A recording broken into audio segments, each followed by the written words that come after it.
17. Ya Allah, meriah bang. Boleh bang RM17 Assalamualaikum. Salam bang. Nasi lemak bang. Nasi lemak. Boleh bang nak try bang? Boleh nasi lemak Pattaya. Nasi lemak Pattaya okey. Balut dengan telur bang Betul. Lepas tu tak sambal. Betul, tak sambal. Dia try nasi lemak kat Melaka. Dia ada satu ni tu ayam goreng. Yang ni chicken skin, yang ni ayam popcorn lah. Okay, Ni saya letak kondimen dia lah. Letak bahan-bahan sikit. Lepas tu letak ni. Ini yang jahat ni. Ni kulit ayam. Kulit ayam Betul. Banyak bang Memang tak kena kot kedai ni. Boleh berapa lah ringgit bang. Berapa ringgit macam ni bang? Yang ni 17 bang. RM17? 17 untuk yang set yang ni lah. Patut ramai kedai ni bang.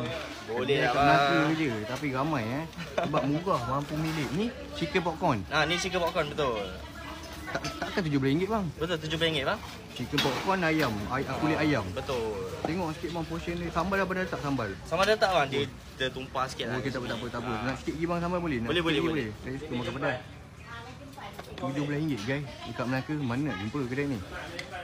Tengok sikit macam ni RM17. Pekalan bang Betul, kat Pekalan. Seja selera sedap Pekalan. Okey bang. Okey bang, ni menu apa pula bang? Ni lontong darat special bang. Lontong darat boleh bang betul. try satu lontong darat special. Okey, Sama juga apa tu? betul, ni chicken skin bang. Chicken skin orang Kulit ayam lah. Okey, meriah guys kulit ayam. Tadi nasi lemak Pattaya, ini lontong darat Ni lontong darat special pula. Only di Melaka. Lepas tu bang dapat banyak kulit ayam.